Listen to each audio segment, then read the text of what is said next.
গত পর্বে আলোচনা করছিলাম যে গোপন দাওয়াতের ৩ বছরের মধ্যে যারা যারা ইসলাম গ্রহণ করেছেন তাদের পরিচয় এবং সেখান থেকে যতটুকু শিক্ষণীয় বিষয় পাই আমরা ততটুকু বর্ণনা করছিলাম। আজকে আমরা আরও কিছু সাহাবীর যেখানে বর্ণনার প্রয়োজন নেই, শুধু নাম বলে যাব, আর যেখান থেকে আমাদের জন্য শিক্ষা রয়েছে সেখানে কিছু শিক্ষণীয় বিষয় আমরা তুলে ধরবো ইনশাআল্লাহ। এরপরে আমরা এখন যার কথা বলবো তিনি হচ্ছেন হযরত উসমান ইবনে মাজউন রাদিয়াল্লাহু তাআলা আনহু। তিনি তার চেহারা ছিল অত্যন্ত সুন্দর এবং তিনি উচ্চতায় ছিলেন মধ্যম বর্ণের এবং তিনি হচ্ছেন অত্যন্ত লজ্জাশীল সাহাবী। একবার হযরত উসমান ইবনে মাজউন নারীদের থেকে একেবারে দূরে থাকার ইচ্ছা পোষণ করলেন, ঘোষণা দিলেন যে আমি আর কোনোদিন বিবাহই করব না। এ কথা শুনে রাসূল করিম সাল্লাল্লাহু আলাইহি ওয়াসাল্লাম তাকে ডাকলেন এবং বললেন যে আমার মধ্যে কি তোমার জন্য উত্তম আদর্শ নেই? তিনি বললেন যে অবশ্যই, আপনার চাইতে উত্তম আদর্শ আর কার আছে? রাসূল করিম সাল্লাল্লাহু আলাইহি ওয়াসাল্লাম বললেন যে আমার স্ত্রী আছে, আমি গোশত খাই, নফল রোজা রাখি, আবার ছেড়েও দেই, আমি নারীদের সংস্পর্শ সীমিত রাখতে চাই। যদি তুমি সত্যি নারীদের থেকে দূরে থাকতে চাও তাহলে রোজা রাখো, তবে বিবাহ করা যেহেতু আমি করেছি আমার সুন্নাত অনুযায়ী তোমার করা উচিত। অর্থাৎ রাসূল করিম সাল্লাল্লাহু আলাইহি ওয়াসাল্লাম ইসলামের যে অনুপম আদর্শ শিক্ষা দিয়েছেন সেখানে বৈরাগ্যের কোনো স্থান নেই যে আমি কোনোদিন বিবাহ করব না, সারা জীবন ইবাদত করে যাব। এইরকম যারা বিভিন্ন ধর্মে বৈরাগ্য আছে এবং তাদেরকে তাদের ধর্মে খুব সম্মান করা হয়, খুব মর্যাদা দেওয়া হয় যে এরাই মূলত ধর্মটাকে টিকিয়ে রেখেছে, কিন্তু ইসলামের কোনো স্থান নাই যে আপনি, অর্থাৎ লাকাদ কানা লাকুম ফি রাসূলিল্লাহি উসওয়াতুন হাসানা, রাসূল করিম সাল্লাল্লাহু আলাইহি ওয়াসাল্লাম যে আদর্শ দিয়েছেন সে আদর্শ ধারণ করাই হচ্ছে উম্মতের জন্য ফরজ এবং সেভাবেই তাকে চলতে হবে। আরেকটি ঘটনা পাওয়া যায়, হযরত উসমান ইবনে মাজউন রাদিয়াল্লাহু তাআলা আনহু বিবাহের পরে উসমান ইবনে মাজউনের স্ত্রী রাসূল করিম সাল্লাল্লাহু আলাইহি ওয়াসাল্লামের কোনো এক স্ত্রী কাছে এলে তিনি তাকে একেবারে অগোছালো বা আগোছালো অবস্থায় আবিষ্কার করলেন। তিনি তাকে প্রশ্ন করলেন, তোমার স্বামী তো কুরাইশদের একজন ধনাঢ্য ব্যক্তি, ধনী ব্যক্তি, তারপরেও তোমার এই দশা কেন? জবাবে উসমান ইবনে মাজউনের স্ত্রী বললেন, আমার প্রতি তো তার কোনো আগ্রহই নাই। তিনি রাতে নফল নামাজ আদায় করেন, সারা রাত তিনি নামাজের মধ্যে কাটিয়ে দেন, দিনের বেলায় নফল রোজা রাখেন, তিনি আমার প্রতি মোটেও খেয়াল করেন না। একথা শুনে উম্মাহাতুল মুমিনিন উম্মুল মুমিনিন আম্মাজান তিনি রাসূল করিম সাল্লাল্লাহু আলাইহি ওয়াসাল্লামের কাছে এই ঘটনা তুলে ধরলেন, তাকে জানিয়ে দিলেন। রাসূল করিম সাল্লাল্লাহু আলাইহি ওয়াসাল্লাম তিনি উসমান ইবনে মাজউনকে ডাকলেন, তার সঙ্গে সাক্ষাৎ করলেন এবং তাকে বললেন, আমার মধ্যে কি তোমার জন্য আদর্শ নেই? তিনি চোখের পানি ফেলে বললেন, ইয়া রাসূলুল্লাহ, ইয়া হাবিবাল্লাহ, আমার পিতামাতা আপনার জন্য কোরবান হোক, এবং কেন নয় হে রাসূল, আপনাকেই তো আদর্শ হিসেবে গ্রহণ করেছি। তখন তিনি বললেন, তুমি কি দিনের বেলা নফল রোজা রাখো আর রাতের বেলা নফল ইবাদতের মধ্যে কাটিয়ে দাও? হযরত ওসমান উত্তর দিলেন যে জি, আমি এ কাজ করি, এমনটি করে থাকি। রাসূল করিম সাল্লাল্লাহু আলাইহি ওয়াসাল্লাম বললেন, এমনটি করো না, তোমার চোখেরও তোমার কাছে অধিকার রয়েছে, তাকে কিছুক্ষণের জন্য ঘুমাতে দাও। অধিকার রয়েছে তোমার শরীরের, অধিকার রয়েছে তোমার পরিবার পরিজনের উপর। নামাজও পড়ো, বিশ্রামও গ্রহণ করো, নফল রোজা রাখো, আবার ছেড়েও দাও। এরপর কোনো একদিন আবার তার স্ত্রী রাসূল করিম সাল্লাল্লাহু আলাইহি ওয়াসাল্লামের স্ত্রীর কাছে এলে তিনি তাকে দেখলেন তিনি আর আগের মতো আগোছালো নেই, তার অবস্থা বদলেছে। তিনি তাকে প্রশ্ন করলেন, এই পরিবর্তন কি হবে? জবাবে হযরত উসমান ইবনে মাজউনের স্ত্রী বললেন, আর 10টা রমণীর মতোই আমি এখন স্বাভাবিক অবস্থায় জীবন যাপন করছি। দেখুন, সাহাবায়ে কেরাম রিদওয়ানুল্লাহি তাআলা আলাইহিম আজমাইন রাসূল করিম সাল্লাল্লাহু আলাইহি ওয়াসাল্লাম যখন তাদেরকে কোনো বিষয়ে আদেশ দিতেন, কোনো বিষয়ে বলতেন, তারা সেটাকে কিভাবে করে গ্রহণ করতেন, কিভাবে করে মানতেন, এবং জীবনের সকল ক্ষেত্রে রাসূলকে তারা আদর্শ হিসেবে গ্রহণ করেছেন। রাসূলের আদেশকে পুঙ্খানুপুঙ্খভাবে তারা মানতে চেষ্টা করেছেন। আমরা আরেকজন সাহাবীর নাম জানি, তিনি হচ্ছেন কুদামা ইবনে মাজউম রাদিয়াল্লাহু তাআলা আনহু। তিনি হযরত উসমান, সায়েব, আব্দুল্লাহ এবং কুদামা এই 4 ভাইয়ের সবাই ইসলামের প্রাথমিক যুগে এই গোপন সময় এই 3 বছরের মধ্যে তারা একসঙ্গে এসে রাসূল করিম সাল্লাল্লাহু আলাইহি ওয়া সাল্লামের কাছে ইসলাম গ্রহণ করেন। এরপরে আছেন হযরত আমির ইবনে রাবিয়া আনজি আদাবি রাদিয়াল্লাহু তাআলা আনহু, হযরত আবু সাবরা ইবনে আবু রুহুম রাদিয়াল্লাহু তাআলা আনহু, হযরত হাতিম ইবনে আমর রাদিয়াল্লাহু তাআলা আনহু এবং আছেন হযরতে জাফর ইবনে আবু তালেব রাদিয়াল্লাহু তাআলা আনহু। জাফর ইবনে আবু তালেব তিনি ছিলেন হযরত আলী রাদিয়াল্লাহু তাআলা আনহুর বড় ভাই। বর্ণনা আছে একদিন আবু তালিব দেখলেন রাসূল করিম সাল্লাল্লাহু আলাইহি ওয়া সাল্লাম নামাজ আদায় করছেন, তার সাথে হযরত আলী ও তার একপাশে দাঁড়িয়ে নামাজ আদায় করছেন। এই দৃশ্য দেখার পরে আবু তালিব জাফরকে ডেকে বললেন, তুমিও তাদের পাশে গিয়ে দাঁড়াও। এবং হযরত জাফর আবু তালিবের অবয়ব এবং চারিত্রের বৈশিষ্ট্যে অনেকটাই রাসূল করিম সাল্লাল্লাহু আলাইহি ওয়াসাল্লামের মতো ছিল, অর্থাৎ চেহারা সুরতে তার কথাবার্তা আচরণে অনেকটাই রাসূল করিম সাল্লাল্লাহু আলাইহি ওয়াসাল্লামের মতো ছিল হযরত জাফর বিন আবু তালেব। একবার রাসূল করিম সাল্লাল্লাহু আলাইহি ওয়াসাল্লাম তাকে লক্ষ্য করে বললেন, তুমি দেখতে এবং চারিত্রিক বৈশিষ্ট্যে অনেকটাই আমার মতো। তিরমিজির হাদিসে বর্ণনাটি এসেছে। এবং তিনি অত্যাধিক দরিদ্র মানুষদেরকে ভালোবাসতেন, তাদেরকে দান করতেন। এই জন্য রসুল তাকে মহাব্বত করে ডাকতেন আবুল মাসাকিন, হে দরিদ্রদের পিতা বলে সম্বোধন করতেন। তিনি দরিদ্রদেরকে খাবার খাওয়াতেন, দরিদ্র মানুষের পাশে দাঁড়াতেন এবং এই জন্য রাসূল করিম সাল্লাল্লাহু আলাইহি ওয়াসাল্লাম তাকে আদর করে কথা বলে ডাকতেন। আরেকজন সাহাবী ছিলেন হযরত আমর ইবনে সাঈদ ইবনে আস রাদিয়াল্লাহু তাআলা আনহু। তিনিও নবুয়তের প্রথম দিকেই ইসলাম গ্রহণ করেন, প্রথম 3 বছরের মধ্যে। এছাড়াও খালিদ ইবনে সাঈদ রাদিয়াল্লাহু তাআলা আনহু, খালিদ ইবনে সাঈদ তার ইসলাম গ্রহণ করার ব্যাপারে বর্ণনা এসেছে, ইসলাম গ্রহণের পূর্বে তিনি স্বপ্নে দেখেন যে তিনি একটি বৃহৎ বিরাট আকার অগ্নিকুণ্ডের গর্তের কিনারায় দাঁড়িয়েছেন, যে গর্তের ভিতরে দাউ দাউ করে আগুন জ্বলছে। এমন সময় তার পিতা এসে তাকে ওই অগ্নিকুণ্ডের মধ্যে ফেলে দেওয়ার জন্য ধাক্কা দিচ্ছেন, কিন্তু ঠিক তখনই রাসূল করিম সাল্লাল্লাহু আলাইহি ওয়া সাল্লাম এসে তাকে সে আগুন থেকে, তার পিতার ধাক্কা দেওয়া থেকে রক্ষা করেন। এই স্বপ্ন দেখার পরে তিনি বিচলিত হয়ে পড়েন। ঘুম থেকে জেগে নিজে নিজেই বলতে থাকেন, আল্লাহর শপথ, এই স্বপ্ন কখনো মিথ্যে হতে পারে না, এই স্বপ্ন কখনো মিথ্যে হতে পারে না, এটা অবশ্যই সত্য স্বপ্ন। এরপরে তিনি হযরত আবু বকর রাদিয়াল্লাহু তাআলার সাথে গিয়ে সাক্ষাৎ করেন, স্বপ্নের কথা তার কাছে ব্যক্ত করেন। তিনি শুনে বলেন, আল্লাহ তাআলা তোমার কল্যাণ চেয়েছেন, তোমাকে মুক্ত করতে চেয়েছেন, জাহান্নাম থেকে পরিত্রাণ করতে চেয়েছেন, এজন্য তোমাকে এই স্বপ্ন দেখিয়েছেন, আর তোমার পিতা তোমাকে জাহান্নামের দিকে ঠেলে দিচ্ছে। হযরত খালিদ ইবনে সাঈদ রাদিয়াল্লাহু তাআলা আনহু সাফা পর্বতের সন্নিকটে আজ ইয়াদ নামক জায়গায় রাসূল করিম সাল্লাল্লাহু আলাইহি ওয়া সাল্লামের সঙ্গে সাক্ষাৎ করে তাকে প্রশ্ন করলেন, আপনি কিসের প্রতি আহ্বান করেন? রাসূল করিম সাল্লাল্লাহু আলাইহি ওয়া সাল্লাম বললেন, আমি এক আল্লাহর প্রতি আহ্বান করি যার কোনো শরিক নাই, আর মুহাম্মদ সাল্লাল্লাহু আলাইহি ওয়া সাল্লাম আল্লাহর বান্দা এবং রসুল।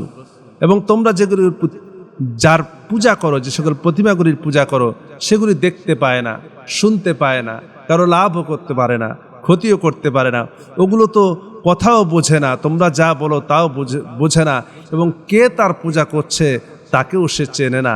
তখন তিনি বুঝতে পারলেন এবং তিনি সঙ্গে সঙ্গে রাসূল করিম সাল্লাল্লাহু আলাইহি ওয়া সাল্লামের হাতে হাত রেখে বললেন, আমি সাক্ষ্য দিচ্ছি লা ইলাহা ইল্লাল্লাহু ওয়াহদাহু লা শারীকা লাহু ওয়া আশহাদু আন্না মুহাম্মাদান আবদুহু ওয়া রাসূলুহু। তিনি কালিমা শাহাদা পড়ে তিনিও সঙ্গে সঙ্গে মুসলমান হয়ে গেলেন এবং তিনিও যুবক ছিলেন। এছাড়াও আমরা আরেকজনের কথা নাম এসেছে হযরত আব্দুল্লাহ ইবনে জাহাশ, যার কথা আমরা শুনেছি, কিন্তু তিনি তার ইসলাম কবুল করার পরেও ইসলামের উপরে টিকে থাকতে পারেননি, হাবশায় হিজরত করে আবার খ্রিস্টান হয়ে যান এবং মুরতাদ অবস্থায় তিনি মৃত্যুবরণ করেন, যার আলোচনা আমরা ইতিপূর্বে করেছি। হযরত আব্দুল মুত্তালিব ইবনে আহজার এবং তুলাইব ইবনে আহজার রাদিয়াল্লাহু তাআলা আনহু 2 ভাই ছিলেন, তারাও ইসলামের প্রাথমিক যুগে তারা ইসলাম গ্রহণ করেন।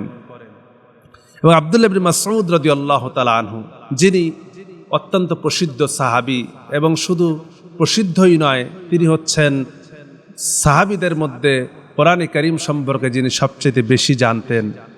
এবং আমরা দেখি তার জীবনে তিনি কিভাবে ইসলাম গ্রহণ করেন। আব্দুল্লাহ ইবনে মাসউদ প্রাথমিক জীবনে উকবা ইবনে আবু মুয়াইতের বকরি চড়াতেন। আব্দুল্লাহ ইবনে মাসউদ বলেন, আমি একদিন বকরি চড়াচ্ছিলাম, এমন সময় রাসূল করিম সাল্লাল্লাহু আলাইহি ওয়া সাল্লাম মুশরিকদের হাত থেকে রক্ষা পাওয়ার জন্য আমার বকরি চড়ানো এলাকায় এলেন এবং আমাকে বললেন, হে যুবক, তোমার কাছে দুধ থাকলে দাও, আমাকে একটু পান করাও। আমি বললাম, আমি তো শুধুমাত্র এই বকরিগুলির রাখাল, আমি এখান থেকে দুধ পান করাতে পারি না, এর অনুমতি আমার কাছে নেই, এগুলি আমার কাছে আমানত, আমি এই আমানত নষ্ট করতে পারি না, তাই আমি আপনাকে দুধ পান করাতে পারবো না। আমার কথা শুনে রাসূল করিম সাল্লাল্লাহু আলাইহি ওয়াসাল্লাম বললেন, তোমার কাছে কি এমন কোনো বকরি আছে যারা এখনো দুধ দেওয়ার বয়সে পৌঁছেনি? আমি একটি বকরি এনে রাসূল করিম সাল্লাল্লাহু আলাইহি ওয়াসাল্লামের সামনে পেশ করলাম। তিনি সেই বকরিটি বাঁধলেন এবং সেটির ওলানে ধরে কি যেন একটা দোয়া পড়লেন, এতে ওলানটি দুধে ভরে গেল। হযরত আবু বকর রাদিয়াল্লাহু তাআলা আনহু একটি পাথর সাদৃশ পাত্র নিয়ে আসলেন। রাসূল করিম সাল্লাল্লাহু আলাইহি ওয়াসাল্লাম তিনি দুধ দহন করলেন। এরপর তিনি প্রথমে আবু বকর সিদ্দিককে পান করতে নির্দেশ দিলেন, এরপর আমাকে পান করতে বললেন। আমিও পেট ভরে পান করলাম। শেষে তিনি নিজে পান করলেন। এরপরে ওলানের উদ্দেশ্যে বললেন, শুকিয়ে যাও। আমি দেখলাম ওলান ঠিক আগের মতো হয়ে গিয়েছে। আমি রাসূল করিম সাল্লাল্লাহু আলাইহি ওয়াসাল্লামের কাছে সেই দোয়া শেখার জন্য আগ্রহ প্রকাশ করলাম। তিনি আমাকে বললেন, তুমি একজন সৎ যুবক। অন্য এক সময় আব্দুল্লাহ ইবনে মাসউদ বলেছেন, আমি রাসূল করিম সাল্লাল্লাহু আলাইহি ওয়াসাল্লামের কাছ থেকে সরাসরি পবিত্র কোরআনের ৭০টি সূরা শিখেছি। একমাত্র সাহাবীদের মধ্যে যিনি রাসূল থেকে সর্বোচ্চ বেশি সূরা মুখস্থ করেছেন কোরআনে কারীমের, তিনি হচ্ছেন আব্দুল্লাহ ইবনে মাসউদ রাদিয়াল্লাহু তাআলা আনহু। এতে অন্য কেউ আমার চাইতে অগ্রগামী হতে পারেনি, তিনি নিজেই বলছেন।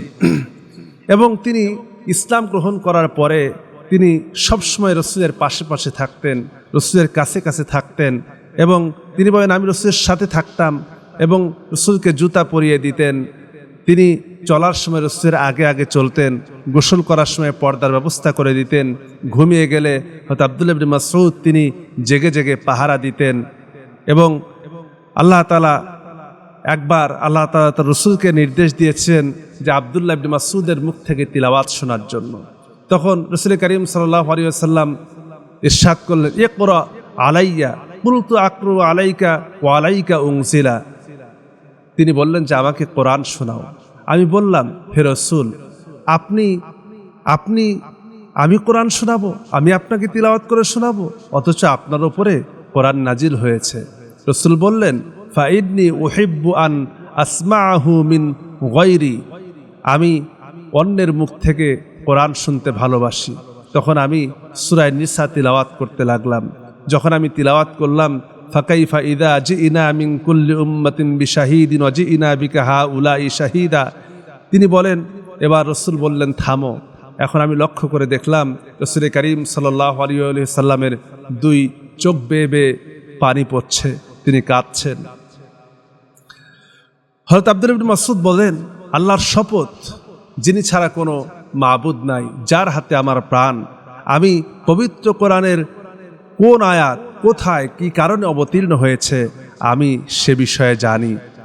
আর আমার চাইতে বেশি জ্ঞান রাখে কোরআনের ব্যাপারে। আমি যদি কারো ব্যাপারে এমন জানতে পারি, অবশ্যই আমি তার কাছে যাব এবং তার কাছ থেকে কোরআনের জ্ঞান শিক্ষা করব। আব্দুল্লাহ ইবনে মাসউদকে বলা হয় রাইসুল মুফাক্কিহিন, অর্থাৎ সাহাবীদের মধ্যে প্রসিদ্ধ যে সকল ফকিহ সাহাবী ছিলেন, আব্দুল্লাহ ইবনে মাসউদ হচ্ছেন তাদের প্রধান। এবং তিনি ফিক সম্পর্কে, কোরআনে কারীম কোথায় কি কারণে কেন অবতীর্ণ হয়েছে, এটা যিনি জানেন, এটা যিনি বোঝেন, তিনিই তো বলতে পারবেন যে মাসালা কি হবে, কোনটার ব্যাপারে কি সমাধান হবে। যেহেতু তিনি রাসূলের সবসময় সাথে থাকতেন, রাসূলকে জুতা পরিয়ে দিতেন, জামা পরিয়ে দিতেন, গোসলের ব্যবস্থা করতেন এবং সবসময় রাসূলের সঙ্গে থাকতেন। এই জন্য তিনি সাহাবীদের মধ্যে যে কোনো সমস্যায় পড়লে পরে হযরত আব্দুল্লাহ ইবনে মাসউদের কাছে যেতেন সমস্যা সমাধানের জন্য, এবং তিনি সমস্যা সমাধান করে দিতেন। এবং আমরা যে হানাফি ফিকহের অনুসরণ করি, হানাফি ফিকহের অধিকাংশ মাসালাগুলি কিন্তু এটি আবু হানিফার নিজস্ব মন গড়া কোনো কিছু নয়। অধিকাংশ মতগুলি, হানাফি ফিকহের অধিকাংশ মতগুলি এসেছে আব্দুল্লাহ ইবনে মাসউদ রাদিয়াল্লাহু তাআলা আনহুর মত থেকে। তার মত থেকেই হানাফি ফিকহ প্রতিষ্ঠিত হয়েছে। মূলত এটি কারো ব্যক্তিগত বা বাপদাদার সম্পত্তি নয়। এরপরে আমরা যার কথা বলতে পারি, হযরত আইয়াশ ইবনে আবু রাবিয়া এবং হযরত আসমা বিনতে উসামা রাদিয়াল্লাহু তাআলা আনহা, এই দুইজন ছিলেন বনু তামিম গোত্রের লোক।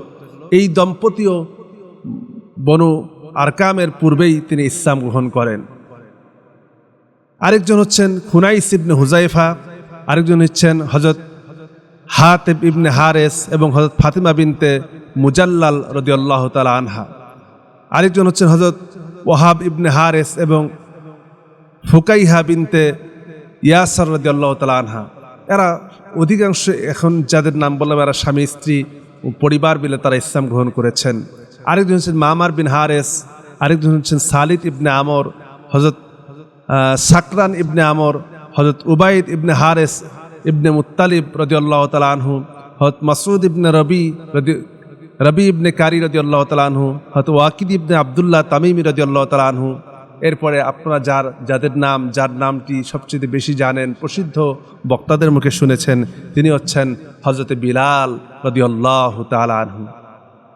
হযরত বিলাল রাদিয়াল্লাহু তাআলা আনহু, তার মায়ের নাম ছিল হামামা রাদিয়াল্লাহু তাআলা আনহু। তিনিও ইসলাম গ্রহণ করেন। তিনি বনু জামুহের কারো দাসী ছিলেন এবং তিনি দাস অবস্থাতেই জন্মগ্রহণ করেন। বিলাল উমাইয়া ইবনে খালফ ইবনে জুবাহির দাস ছিলেন এবং সে তার উপর অকথ্য নির্যাতন নিপীড়ন চালায়, এটা আমরা সকলেই জানি, শুনেছি। এবং তিনি মূলত রাসূল করিম সাল্লাল্লাহু আলাইহি ওয়াসাল্লাম যখন ইসলামের আবির্ভাব হলো, রাসূল করিম সাল্লাল্লাহু আলাইহি ওয়াসাল্লাম যখন আসেন, তখন তিনি যার দাস ছিলেন তিনি ছিলেন আব্দুল্লাহ ইবনে জাদআন। তো আব্দুল্লাহ ইবনে জাদআনের যত দাস ছিল সে সমস্ত দাসদেরকে মক্কা নগরীর বাহিরে পাঠিয়ে দিল। কেন? এজন্য পাঠিয়ে দিল, তার ভয় ছিল যে রাসূল করিম সাল্লাল্লাহু আলাইহি ওয়াসাল্লাম যে দাওয়াত দিচ্ছেন, নতুন দাওয়াত দিচ্ছেন, এই দিনের দিকে যদি তার দাসরা ঝুঁকে পড়ে, এই ভয়ে সে সকলকে দূরে পাঠিয়ে দিল। কিন্তু হযরত বেলালকে সে বকরি চড়ানোর জন্য মক্কায় রেখে দেয় এবং তার আশঙ্কা বাস্তবে রূপ নেয়। হযরত বেলাল রাদিয়াল্লাহু তাআলা আনহু তিনি ইসলাম কবুল করেন। রাসূল করিম সাল্লাল্লাহু আলাইহি ওয়াসাল্লাম যদিও তাকে প্রথমে ইসলাম বিষয়টি গোপন রাখতে বলেছেন, কিন্তু জোশের কারণে তা তিনি প্রকাশ করে দেন। প্রথমে কিছুদিন গোপন রাখলেও ইমানের জোশ এত বেশি ছিল যে তিনি তা প্রকাশ করে দেন এবং তিনি বাইতুল্লাহর কাছে গিয়ে বাইতুল্লাহর কাছে রাখা একটি প্রতিমার গায়ে থুতু নিক্ষেপ করে বলে, তোর পূজা যারা করে তারা ব্যর্থ। এই খবর শুনে কুরাইশদের তো গায়ে আগুন জ্বলে গেল। সঙ্গে সঙ্গে তারা আব্দুল্লাহ ইবনে জাদআনের কাছে গিয়ে বলে, তোমরা কি ধর্মান্তরিত হয়ে গেছো? আব্দুল্লাহ ইবনে জাদআন বিস্মিত হয়ে বলে, এসব কি বলছো, যা তা বলছো। কুরাইশরা বলল, তোমার গোলাম আমাদের প্রতিমার সামনে দাঁড়িয়ে এরকম ধৃষ্টতাপূর্ণ কথা বলেছে, সে সেরকম সাহস পায় কি করে? এরপরে সে মূলত এই উমাইয়ার হাতে, উমাইয়া ইবনে খালফের হাতে সে বেলালকে তুলে দেয় এবং মক্কাবাসীদের কাছে তুলে দেয় নির্যাতন করার জন্য। এবং উমাইয়া ইবনে খালফের কাছে সে মূলত শুরু থেকে উমাইয়া ইবনে খালফের দাস ছিল না, কিন্তু উমাইয়া ইবনে খালফ যেহেতু পাষাণ্ড ব্যক্তি ছিল, এই জন্য তার কাছে তুলে দেয় এবং তাকে নির্যাতন করার জন্য তার দাস হিসেবে দিয়ে দেয়। আমাদের দেশে অনেক সময় বক্তারা কিছু কথা বলেন যে বেলাল রাদিয়াল্লাহু তাআলাকে অত্যাচারের কারণে তিনি শিনের উচ্চারণ করতে পারতেন না, শিনের কাছে সিন বলতেন, তারপরে তার তোতলা ছিল। এই ধরনের যে বর্ণনাগুলি পাওয়া যায়, যে কথাগুলি পাওয়া যায়, এগুলি একেবারেই ভিত্তিহীন, এর কোনো ভিত্তি নাই। এ ব্যাপারে ইবনে কাসির রাহমাতুল্লাহ আলাইহি বিদায় নিহায়ের ভিতরে এই কথা কিন্তু অনেক আগে থেকেই প্রসিদ্ধ ছিল, যার কারণে ইমাম ইবনে কাসির রাহমাতুল্লাহ আলাইহি বিদায় নিহায়ের ভিতরে এই কথা স্পষ্ট করেছেন যে এইরকম যে বর্ণনাগুলি কথা মুখে প্রচলিত আছে, মানুষেরা বলে, এই ধরনের কথার কোনো ভিত্তি ইতিহাসের পাতায় বা কোথাও নাই। আরেকজন ছিলেন হযরত আমির ইবনে ফুহাইরা রাদিয়াল্লাহু তাআলা আনহু। এছাড়াও হযরত আকিল, খালিদ, আয়াস ও আমির রাদিয়াল্লাহু তাআলা আনহু তারাও ইসলাম গ্রহণ করেন। এবং ইয়াসির ইবনে আমের এবং হযরত সুমাইয়া বিনতে খুব্বাব রাদিয়াল্লাহু তাআলা আনহা তারা ইসলাম গ্রহণ করেন। হযরত আম্মার ইবনে ইয়াসির রাদিয়াল্লাহু তাআলা আনহু তিনিও এই সময়ই তিনি ইসলাম গ্রহণ করেন। আম্মার ইবনে ইয়াসির তিনি একদম শুরুর দিকেই তিনি ইসলাম গ্রহণ করেন এবং রাসূল করিম সাল্লাল্লাহু আলাইহি ওয়াসাল্লামের সঙ্গে তার আগে থেকেই খুব ভালো সম্পর্ক ছিল। এবং হযরত আম্মার ইবনে ইয়াসির এবং হযরত সুহাইব, আম্মার ইয়াসির বলেন হযরত সুহাইবের সাথে তার দারুল আরকামের দরজায় সাক্ষাৎ হয়। তখন রাসূল করিম সাল্লাল্লাহু আলাইহি ওয়াসাল্লাম দারুল আরকামের ভেতরেই ছিলেন। আমি সুহাইবকে প্রশ্ন করলাম, আপনি এখানে কেন এসেছেন? তিনি আমাকে উল্টো প্রশ্ন করলেন, আগে প্রথমে আপনি বলুন কেন আপনি আসছেন। এই যে অনেক সময় হয় না যে দুই বন্ধু হঠাৎ করে একই দাওয়াতে দুইজন চলে গেছে, কিন্তু জানে না যে এই জায়গায় তার বন্ধুর সঙ্গে দেখা হয়ে যাবে। যাওয়ার পরে বলছে যে কি ব্যাপার, তুই এখানে কেন? ও বলছে তুই এখানে কেন? এই যে দুজনের ভিতরে একটা বিষয় হয়ে যায়। তখন এইরকম দুইজনের ভিতরে হয়তো সোহাইব এবং আম্মার ইবনে ইয়াসিরের ভিতরে এরকম কথা হচ্ছে। তখন জবাব দিল যে আমি রাসূল করিম সাল্লাল্লাহু আলাইহি ওয়াসাল্লামের সাথে সাক্ষাৎ করার জন্য, তার কথা শোনার জন্য এসেছি। জবাব শুনে তিনি বলেন যে আমিও তো সেই একই উদ্দেশ্যে এসেছি। এরপরে তিনি বলেন যে আমরা দুজনে প্রবেশ করলাম এবং দুজনে মিলে রাসূল করিম সাল্লাল্লাহু আলাইহি ওয়াসাল্লামের হাতে হাত দিয়ে আমরা ইসলাম গ্রহণ করলাম। এবং বর্ণনা এসেছে সর্বপ্রথম যে সাতজন ব্যক্তি যারা, এটি সম্ভবত উসুদুল গাবা মুস্তাদে আহমদ এবং উসুদুল গাবাতে এসেছে যে 7 জন ব্যক্তি প্রথমে নিজেদের ইসলাম গ্রহণের কথা প্রকাশ্যে বলে ফেলেছেন, ঘোষণা করেছেন। সেই 7 জনের একজন ছিলেন আম্মার বিন ইয়াসির রাদিয়াল্লাহু তাআলা আনহু। এবং সেই 7 জন হলেন হযরত আবু বকর রাদিয়াল্লাহু তাআলা আনহু, বেলাল রাদিয়াল্লাহু তাআলা আনহু, খাব্বাব রাদিয়াল্লাহু তাআলা আনহু, সুহাইব রাদিয়াল্লাহু তাআলা আনহু, আম্মার এবং তার সম্মানিত জননী আম্মাজান সুমাইয়া রাদিয়াল্লাহু তাআলা আনহা। এই 7 জন প্রকাশ্যে শুরুতেই যখন রাসূল গোপন রাখতে বলেছেন, তারা ইসলামের কথা প্রকাশ করেছেন এবং তারা কাফেরদের দ্বারা প্রচণ্ড নির্যাতনের শিকার হয়েছেন। রাসূল করিম সাল্লাল্লাহু আলাইহি ওয়াসাল্লাম এই আম্মার ইবনে ইয়াসিরকে অত্যন্ত ভালোবাসতেন, মহব্বত করতেন। খালিদ ইবনে ওয়ালিদ বলেন, একবার আম্মার ইবনে ইয়াসিরের সঙ্গে কোনো এক বিষয়ে আমার ঝগড়া হয়েছিল। তখন আমি তাকে কিছু শক্ত কথা বলে ফেলি। আম্মার যখন অভিযোগ নিয়ে রাসূল করিম সাল্লাল্লাহু আলাইহি ওয়াসাল্লামের কাছে উপস্থিত হয়, আমি নবীজির উপস্থিতিতেও আমি আমার কথা বলেই যাচ্ছিলাম। রাসূল করিম সাল্লাল্লাহু আলাইহি ওয়াসাল্লাম নিশ্চুপ থাকলেন, তিনি কোনো কথা বললেন, আমাদের কথা শুনছিলেন। এক পর্যায়ে আম্মার ইবনে ইয়াসির রাদিয়াল্লাহু তাআলা আনহু কাঁদতে লাগলেন এবং বললেন, হে রাসূল, আমার কিন্তু খুব খারাপ লাগছে, খালিদ এগুলি কি বলছে আমাকে। এবার রাসূল করিম সাল্লাল্লাহু আলাইহি ওয়াসাল্লাম তখন তিনি বললেন, মান আদা আম্মারান আদাহুল্লাহ ওয়া মান আবগাদা আম্মারান আবগাদাহুল্লাহ। যে ব্যক্তি আম্মারের সঙ্গে শত্রুতা রাখে, শত্রুতা করে, সে যেন আল্লাহর সঙ্গে শত্রুতা করে। যে ব্যক্তি আমার আম্মারের সঙ্গে বিদ্বেষ করে, সে যেন আল্লাহর সঙ্গে বিদ্বেষ পোষণ করে। হযরত খালিদ বলেন, এই কথা শুনে আমার পায়ের তলা থেকে যেন মাটি সরে যেতে লাগলো। আমি সঙ্গে সঙ্গে সেখান থেকে উঠে আসি। যতক্ষণ পর্যন্ত আম্মার ইবনে ইয়াসিরকে সন্তুষ্ট করতে না পারি, ততক্ষণ পর্যন্ত আমি তার কাছেই থাকি। অতঃপর তিনি আমার উপরে সন্তুষ্ট হন, আমি সেখান থেকে ফিরে যাই। এই ছিল আম্মার ইবনে ইয়াসির রাদিয়াল্লাহু তাআলা আনহু। আরেকজন হচ্ছেন সুহাইব রুমি রাদিয়াল্লাহু তাআলা আনহু, যারা প্রথমে ইসলাম গ্রহণ করেন। হযরতে উমাইর বিন আবি ওয়াক্কাস রাদিয়াল্লাহু তাআলা আনহু। আর আরেকটি যে নাম সামনে আসে, তিনি হচ্ছেন খাব্বাব ইবনে আরাত রাদিয়াল্লাহু তাআলা আনহু। যেই খাব্বাবের কথা অত্যন্ত আমরা মাঝে মধ্যেই শুনি।